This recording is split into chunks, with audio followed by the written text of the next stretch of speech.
Hey, BookTube, doing a review of Trail of Lightning by Rebecca Roanhorse. It is a 2018 post-apocalyptic urban fantasy, reservation fantasy. As I said in a checkup when I was starting this book, it does that very smart thing of a lot of urban fantasies. They happen in our kind of modern world, but somehow the magic hasn't affected any of the things that have actually happened. Now, in this world, what's happened is the energy wars. This is the future. The energy wars have happened, and also the big water, which is a giant flood. And this book, which is set in Navajo, what was formerly a Navajo reservation, the land of the Dene, is actually above the water and is protected by a wall, which I'm in this day and era when you hear wall, can't help but think of another proposed wall. So there might be a little bit of Rebecca Roanhorse might be someone who's not unfamiliar with the politics of her time, indeed, and might actually be someone who likes to comment on them.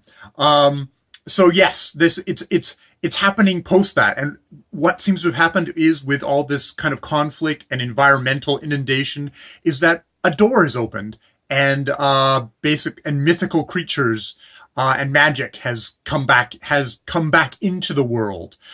So it's the sixth world, as we're told later.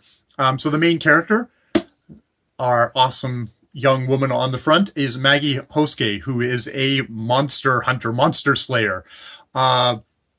Someone with a dark and troubled past, which I think this is a book that, while it's dealing very smartly with like stuff of environment, with kind of identity and stuff like that, it also fulfills checks all those wonderful, lovely boxes of the urban fantasy thing. She is a young woman with a dark, troubled past.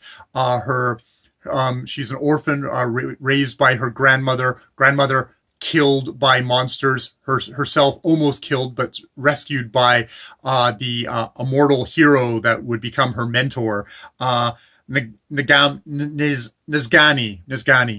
I'm going to have to forgive all my pronunciations as usual, who is, as immortals go, pretty inscrutable. We only hear about him for much of the novel, and he's not really alive to human feelings. So basically he looked at her at one point and said, like, yeah, you're in danger of becoming a monster too, and then left her.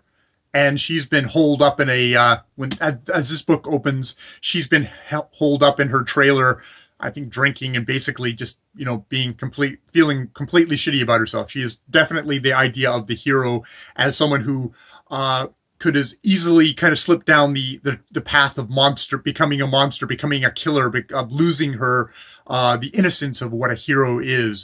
So that very much that kind of, there is that.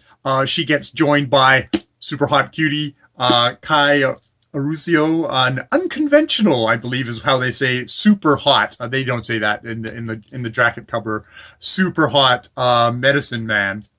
And yes, there's that will they or won't they. He does a good job of actually kind of backpedaling on that, because that has got to be the least interesting thing I find with a lot of these books, is like, and there are in some ways that the book does follow some of the conventional things of, will this strong woman who can't trust anyone, will she finally fall for this fellow, and how will that lead? But regardless of that, this book opens with, of course, the plot, which is she gets pulled. She thought she was out, but she gets pulled back in.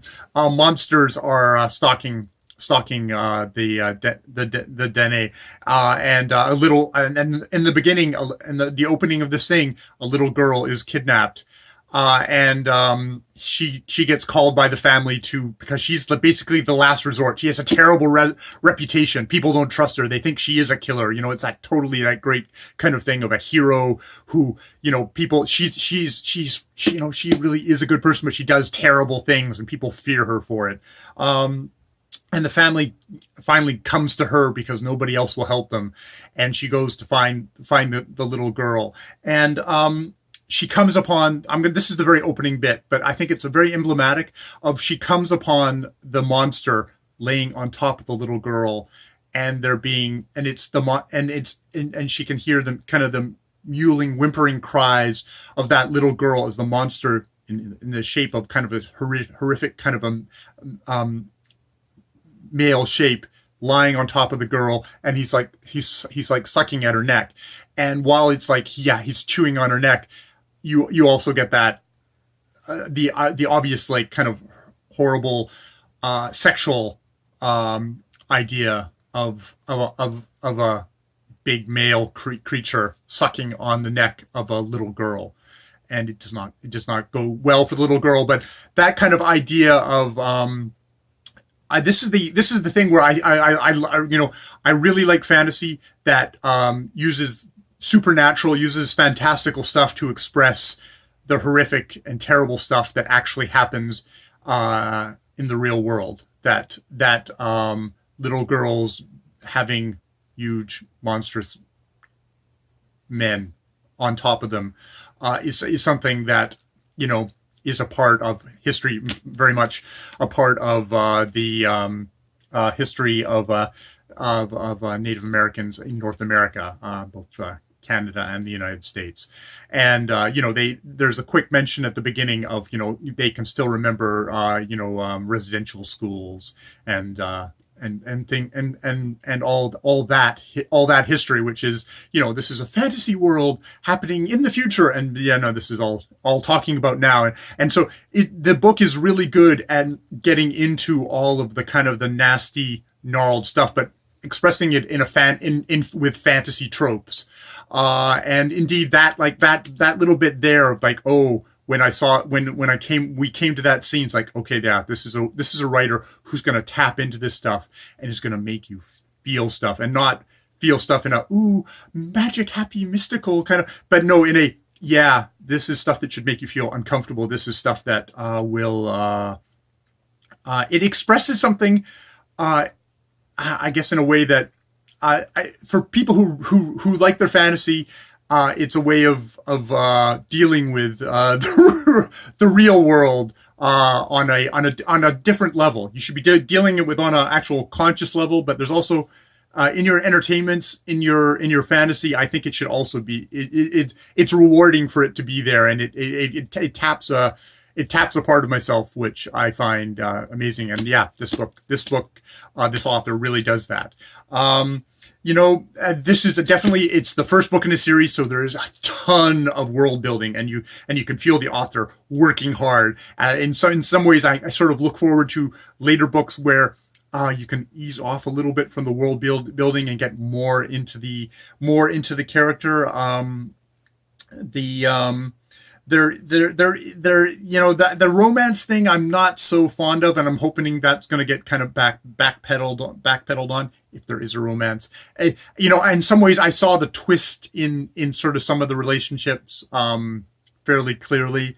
And so in the ending, I was worried that the ending was going to be like, oh, and here's a cliffhanger ending because we're going to want you to go on to the other books. But I think she does actually a pretty good job of giving you a good punch at the end, and then going, oh, I want more. At least that's what I got there. So yes, that is my review of Trail of Lightning by Rebecca Roanhorse, who is the 2018 Campbell Award winner for best new writer. That's a kind of a fantasy science fiction thing, and judging by this book, very well deserved. Of course, when they mean new writer, I think they're talking about also there's a weird kind of category for that, because this is also a writer whose short story, Welcome to Your Authentic Indian Experience, TM, was won both the Nebula Award, which is the award given to writers.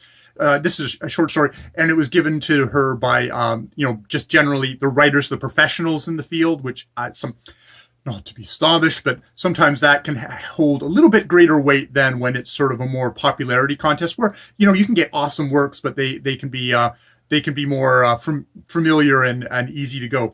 And if you wanted to get a taste of Rebecca Roanhorse, you can listen to the none other than LeVar Burton, which might be the Reading Rainbow to some people out there, but of course will always be Geordie LaForge to me, reading your Welcome to Your Authentic Indian Experience. And you'll get a little bit more kind of peeled back of, yes, this is a woman who's who is very smart and is going to talk to you about stuff like masculinity and identity and stuff like that, but in a very smart, very thoughtful, kind of very playful way, which you've got to really appreciate with such issues that can really drag an author down into kind of finger waving or preaching. This is she's someone who's gonna play, and you're gonna I felt quite dangled there as in this your authentic Indian experience, which is told in the second person and is about a virtual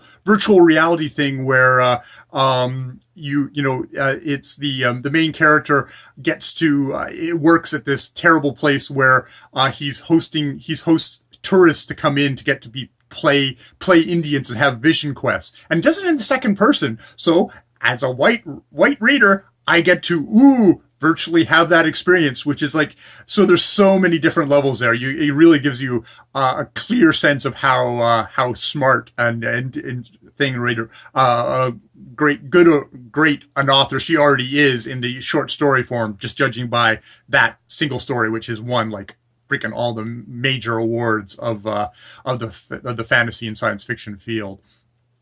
So yeah, I'll leave a link to that below, so you can just go and listen to that LeVar Burton reading. Wow, how much better can you get than that? And yeah, so it's very rare for me to find the first book in a urban fantasy series that I want to go along and read more of. And of course, I have to pick one where this is a 2018 book and the next one won't be out till 2019. So, but I can wait. I've got so many books to read. So, but yes, I would highly recommend you picking this up and giving it a try. Start off with your authentic Indian experience, and then if your taste kind of run towards urban fantasy and all the kind of the goodness of a strong female lead and kick ass with her sword and her shotgun and stuff like that, and it's very bloody, and what else can I say? Kai Aruso, the hottie, is also, I'm pretty sure, a bisexual hottie, which I very much appreciate in what can be a very conservative field, and I think it's just another indication of how subversive of a writer Rebecca Roanhorse is. So yes, more videos later.